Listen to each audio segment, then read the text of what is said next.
Most days in Greenwood Springs, Nevada passed by in silence, just wine, sun, and the memory of things that mattered. On the first Saturday of June, the air along Route 50 felt thick and shimmering, 90 degrees by the dashboard dust curling in golden plumes behind every passing car. In the driver's seat of a dark blue sedan, Luther Maynard 73 ran a thumb over the brass keychain hanging from his rearview mirror. It was shaped like the scales of justice, his retirement gift from the Clark County Courthouse, a quiet reminder of decades spent fighting for what was right, even when it wasn't easy. The last traces of his grandson's graduation still floated through his mind. The swelling music in the gym, the tight squeeze of his daughter's hand, and little Ava grinning shyly in her cap and gown. He could still hear her voice, soft and hopeful. "Grandpa, will you always come to my ceremonies?" He'd promised yes, just as his father once promised him. The keychain was more than a trinket. It was a link across generations, something to anchor him against the storms of age and memory. With every mile, the empty stretches of highway glowed in the falling afternoon, sun sagebrush and red rock formations slipping by in a slow parade. Luther kept his radio low, listening to Nat King Cole's gentle croon. He wore his favorite linen shirt, pressed slacks, polished shoes, habits that hadn't left him, no matter how many years had passed since the last case. He respected the road and the journey and the small rituals that gave him order. When the red and blue lights flashed behind him, Luther's heart stumbled, but did not panic. He had been stopped before, sometimes for a taillight, once for a missing sticker, and too often for the simple fact of being a black man in a part of Nevada that didn't see many like him. He turned down the music, folded his hands on the wheel, and waited. The patrol car rolled up in a swirl of dust. Out stepped Officer Travis Dillon, late 30s, broad-shouldered and square-jawed with a practiced squint. His partner, Deputy Clay Moreno, trailed a step behind, still new enough that his badge gleamed brighter than his confidence. Dillon didn't smile. License, registration, insurance. No greeting, just the hollow weight of routine. Luther nodded, moved slow and careful, and handed over his documents. The sun flickered against the keychain, sending tiny beams across the dashboard. Dillon eyed it for a split second, then looked away. "Where you headed? Just home, sir?" "My granddaughter's graduation in Pershing, taking the back roads. They remind me of simpler days." Dillon's lips twitched. "Nice car for a retired man." "You work around here, Clark County?" "Prosecutor." 39 years, Luther replied, voice steady, each word chosen for dignity. Deputy Moreno checked the registration on his tablet, glancing between Luther and the data. "Everything checks out, Trav." But Dillon didn't look convinced. "You carrying anything I should know about substances, firearms?" "No, sir, and I do not consent to a search without probable cause." Luther's voice remained calm, but something cold and old pressed into his ribs, a feeling he'd learned to hide but never banish. The silence thickened. Moreno shifted his weight, uncomfortable. Dillon's gaze hardened. "Step out of the car." Luther obeyed, careful to move slow, deliberate, always visible. He stood up tall, taller than Dillon expected, eyes level, spine straight. No fear, no apology. "What's the reason for this, officer?" he asked, voice respectful, but never submissive. Dillon's reply was curt. "Attitude. That's reason enough these days." A desert gust rattled the keychain, sending a faint metallic tap through the silence. Moreno's eyes flicked between his partner and the older man, a hint of unease behind his polite facade. He'd never seen a traffic stop play out like this in his short career, but he wasn't sure if he should say something or what would happen if he did. Dillon popped the trunk latch, moved to the back of the car, and began searching without asking. For a long moment, all Luther could do was stand in the shadow of his own car, feeling the heat, the judgment, and the history of every time he'd ever been told to wait, while someone else decided his worth. Then, as if conjured from thin air, Dillon produced a small plastic bag. Its contents, white and powdery, caught the sunlight. "Well, would you look at that?" Dillon's tone was mocking. "Anything you want to say about this, Mr. Maynard?" Luther's face didn't change. He didn't raise his voice or plead. He only looked at Dillon, then at Moreno, and then at the sun dipping low on the Nevada horizon. "You should be careful where you stage your scene, son," he said quietly, "especially with a witness present." Moreno froze. In that split second, the silence was heavier than the desert air. He saw everything, the bag, the quick slip behind the trunk, lining the glint in Dylan's eyes. Moreno's heart pounded as his training warred with his conscience. He wanted to speak, but his mouth stayed closed, the weight of authority too strong for a rookie's protest. Dylan cuffed Luther's hands, rough and personal, and read his rights as if reciting lines from a half-remembered play. The brass keychain clinked softly as it swung the symbol of a life spent fighting for justice, now dangling from the mirror of a car, left alone by the roadside. As dusk settled and the wind cooled, the lonely highway bore witness to the beginning of something no one could have expected. In that moment, Luther Maynard understood that the fight for dignity never truly ended. It only changed shape, passing from one generation to the next. The squad car pulled away, leaving the blue sedan and its silent keychain glinting in the failing light. Far in the distance, the world remained indifferent, but for Luther and for Deputy Moreno, something vital had shifted, something that would not be so easily silenced. And as the sun vanished behind the rocks, a hush settled on Route 50, heavy with the knowledge that some injustices demand more than a quiet drive home. As the city lights of Greenwood Springs began to glow in the distance, the story of Luther Maynard's arrest quietly echoed, ready to unsettle the next night, and every heart willing to listen. The night after Luther Maynard's arrest, Greenwood Springs was restless with heat and the hush of secrets no one wanted to name. The Clark County Detention Center lay on the city's quiet edge, a blocky building of pale concrete and flickering lights, the kind of place Luther had once only visited in the name of justice, never as its captive. In the intake room, Luther sat alone on a hard plastic chair. The temperature inside was kept at a chill 64 degrees Fahrenheit, sharp enough to raise goosebumps, sharp enough to make him feel the thinness of his age. His linen shirt was gone, replaced with a paper-thin jumpsuit that smelled of bleach and loss. The brass keychain, the symbol of everything he'd built and believed in, had been slipped into an evidence bag and tossed aside with the other pieces of his life. He kept his hands folded in his lap wrists, still raw from the cuffs.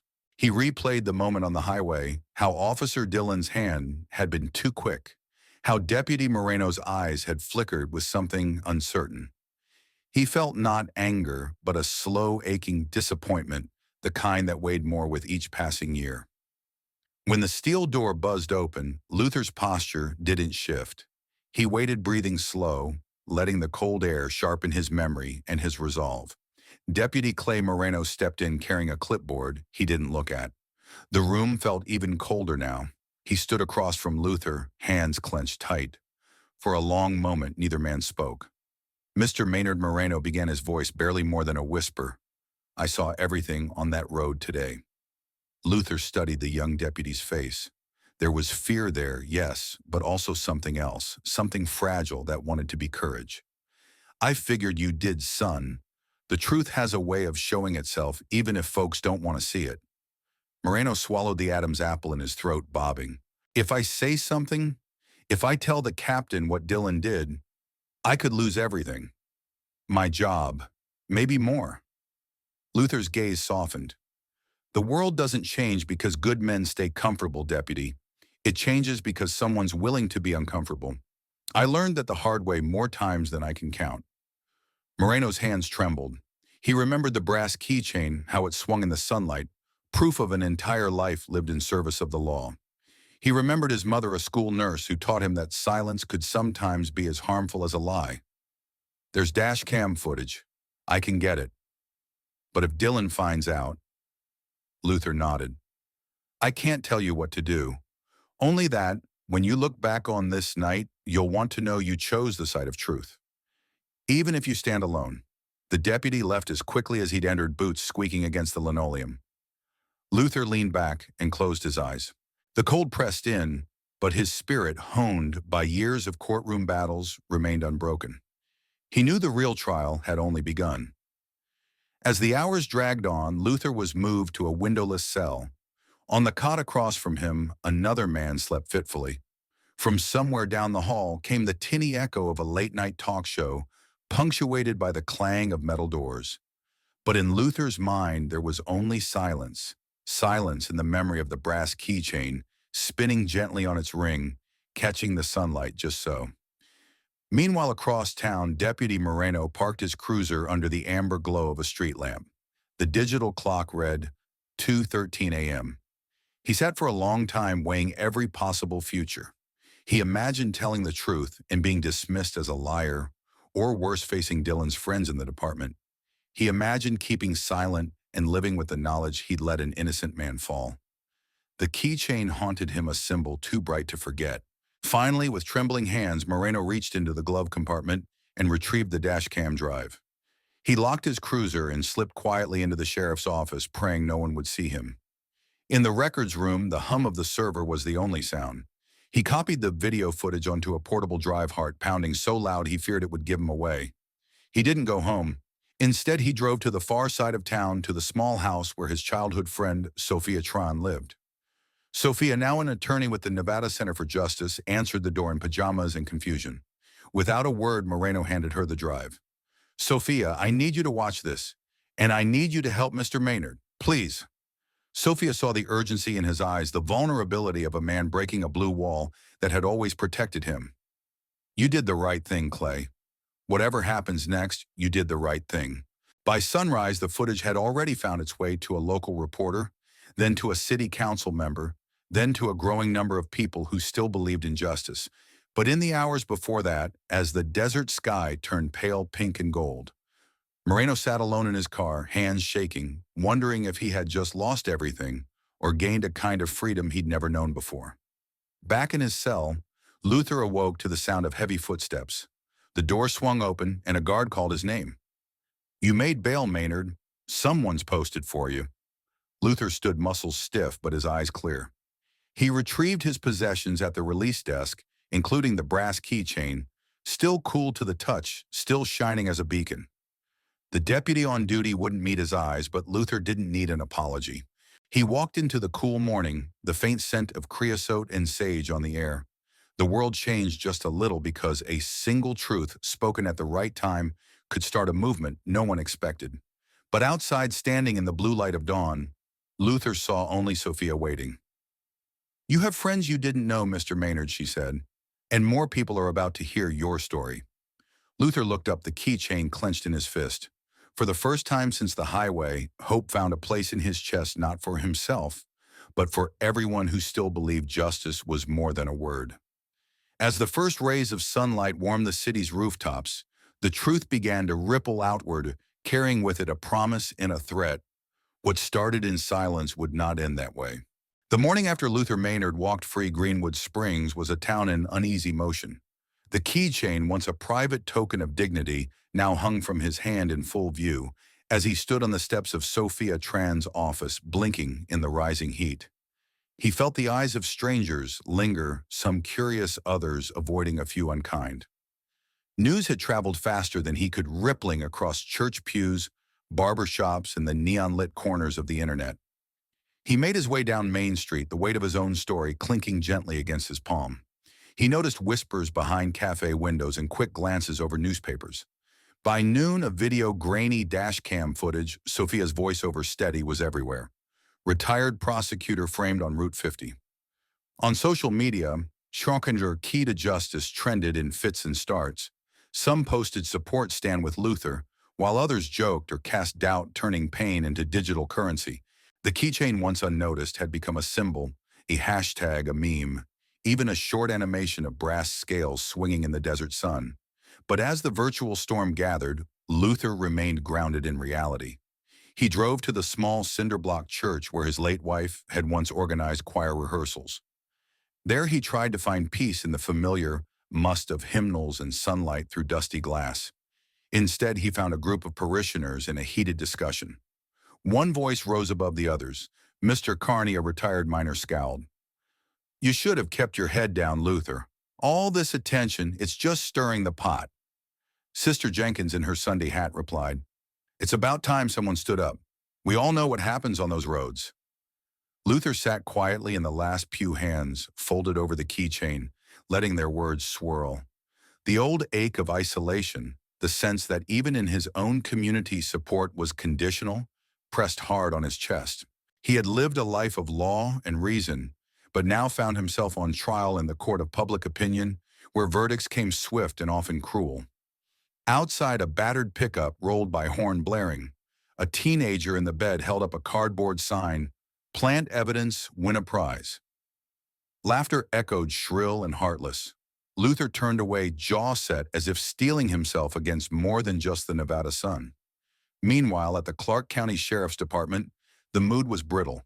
Deputy Clay Moreno's name had been leaked in the swirl of online outrage. He walked the halls as if navigating a minefield, handshakes, withdrawn jokes, cut short a coffee mug, mysteriously shattered on his desk.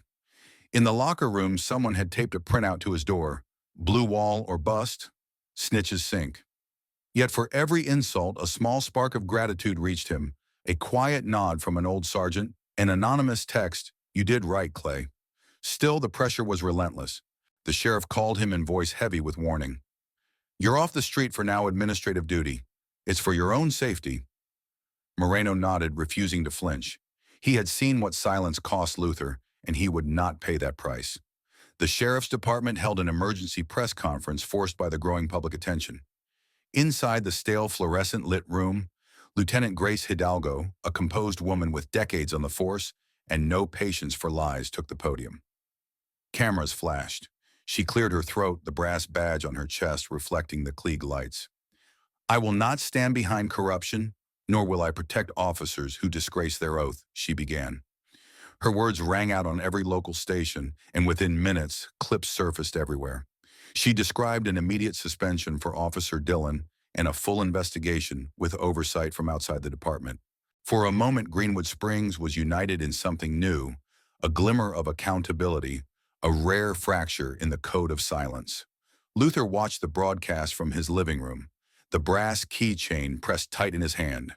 His phone buzzed constantly, calls from distant cousins, colleagues, even strangers who wanted to offer encouragement or share their own stories of being silenced. Some messages were cruel, anonymous threats, jokes at his expense, but more often they were voices filled with gratitude and hope. That evening, Sophia picked him up for a community vigil in front of the courthouse. It wasn't an official event, just a handful of neighbors, a table of candles, some holding homemade signs. "Justice for Maynard. The law belongs to everyone." Someone had even 3D printed a replica of his keychain and hung it on the courthouse gates.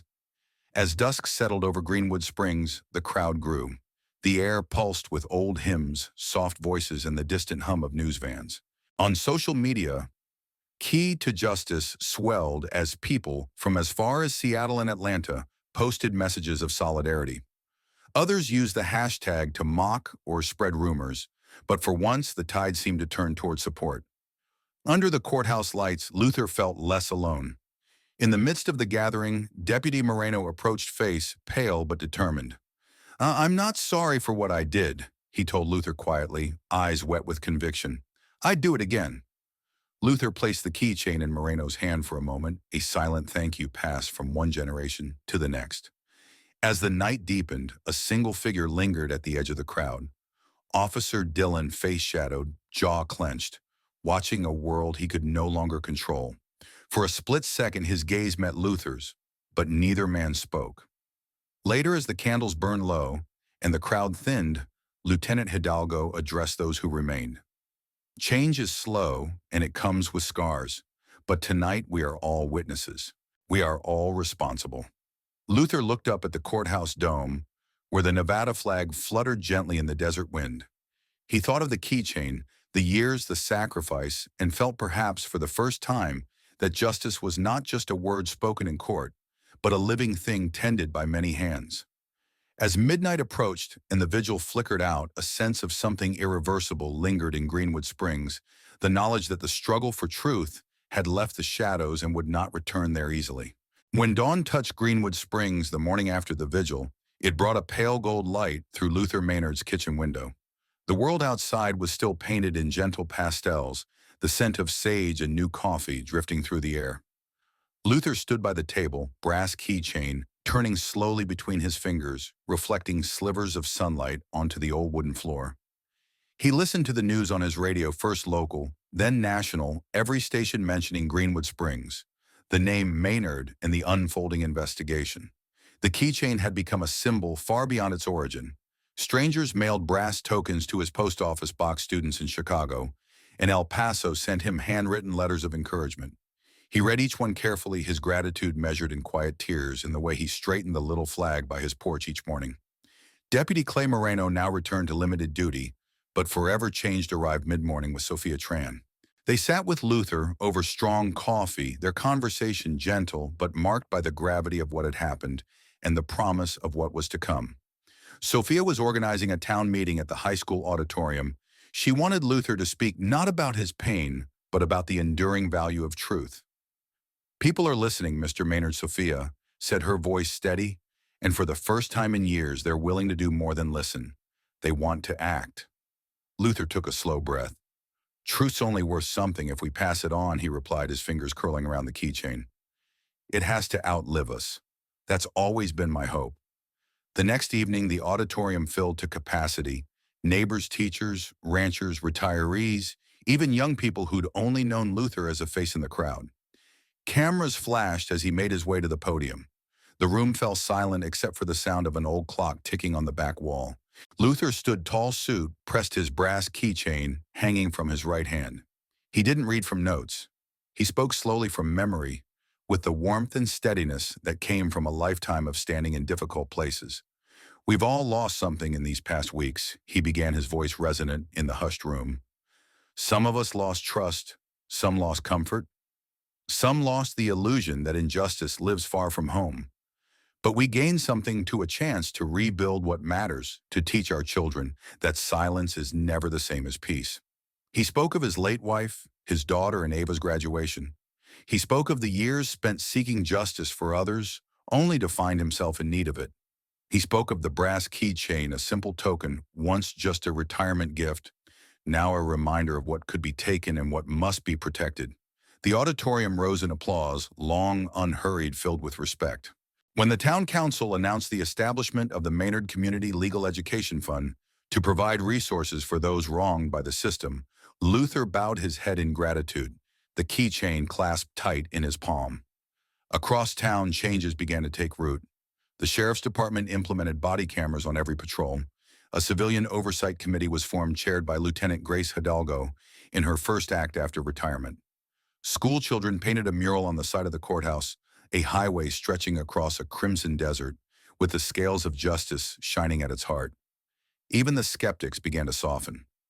Mr. Carney, the old miner who once told Luther to keep his head down, met him one morning at the cafe. He removed his cap and said, "I was wrong, Luther. Took me too long to see it, but I'm with you now." Luther shook his hand, the gesture meaning more than words could carry. Online, the hashtag shifted. No longer a place for jokes or cruelty. Rainwatcher, Key to Justice, and Maynard Promise were filled with stories of hope, apologies, new beginnings. Messages poured in, some from officers in distant states, others from parents and teachers inspired by Greenwood Springs' stand. As spring deepened into summer, Luther found himself part of a new rhythm. He gave workshops on civic duty and truth at the high school. The brass keychain, now a town symbol, appeared in posters, lapel pins, and a small glass case at the courthouse entrance. But it was in quiet moments, standing at Ava's Little League game or sitting on his porch at sunset, that Luther felt the true legacy of what he'd endured. Neighbors stopped by not just to offer sympathy, but to talk, to ask questions, to seek advice. One afternoon, Ava pressed a hand-drawn card into his palm. On it, she'd sketched the scales of justice, crooked but proud. Beneath it, she wrote, "Grandpa, you're the key." He hugged her tight, the brass keychain cool and steady against his chest, his heart swelling with pride and a peace he'd once thought impossible. As the sun slipped behind the distant hills, Greenwood Springs carried on, a little wiser, a little stronger, the echo of injustice now replaced with a commitment to memory, to vigilance, to compassion. The values Luther passed down would live not only in the symbol he cherished, but in the lives of everyone willing to speak out, to listen, to choose what was right. In the gentle hush of evening, as porch lights flickered on across the town, a new story began, one born of pain but sustained by courage, and bound together by the promise that silence once broken can make the world whole again.